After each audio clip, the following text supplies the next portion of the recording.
बहन भाई को रक्षा इसलिए बांधने जाती है कि उसकी रक्षा करेगा भाई।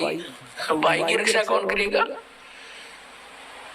एक बहन कह रही थी कि मैं रक्षाबंधन के दिन गई अपने भाई को बांधने के लिए रक्षा सूत्र, इंतजार कर रही थी। पता लगा कि कहीं काम फंस गए हैं, मोटरसाइकिल पे गए हैं।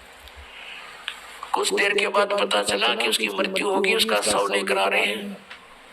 जिस भाई से मैं अपनी रक्षा के लिए गई थी उसकी रक्षा भी नहीं हो पाई, वो अपने नहीं कर सका। तब उसने ज्ञान हुआ, तब वो कहती है कि सचमुच हम कति भूल में थे। अपने भाई को भी कहा बेटा भाई आजा, तू भी भगवान का राखी बांध और मैं भी बांधू, यानी नाम लो।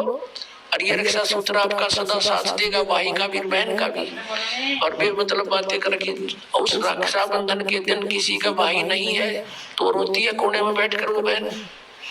फिर ये बात का सिस्टम, जिस बहन का भाई नहीं है वो दूसरों के मुंह की तरफ देखती है कौन आएगा हमारे घर। तो पुण्यात्माओं, ये बेमतलब की बकवास है।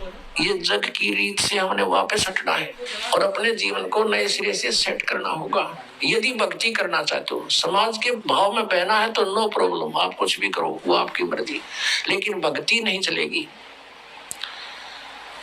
तो इस प्रकार हम इन क्रियाओं से भी सावधान होना है, अपने आप को बचा के रखना है, तब हमारी भक्ति प्रफुल्लित हो। फिर क्या बताते हैं कि असंग जन्म तन मृत्या हो गए और जीवित क्यों नाम रह रे। एक तो ये जीवित मरना, इस ज्ञान आधार से सब बकवाद छोड़ देंगे। जिस समय ये दास गांव गांव में घर घर में जाके पाठ करते थे 3 दिन का, यानी 500 यज्ञ करते थे फ्री ऑफ कॉस्ट, किसी से कोई पैसा नहीं लेता था क्योंकि दास सर्विस करता था। और जैसे सैटरडे संडे की छुट्टी होती थी उनमें जाकर के लाभ उठाता था।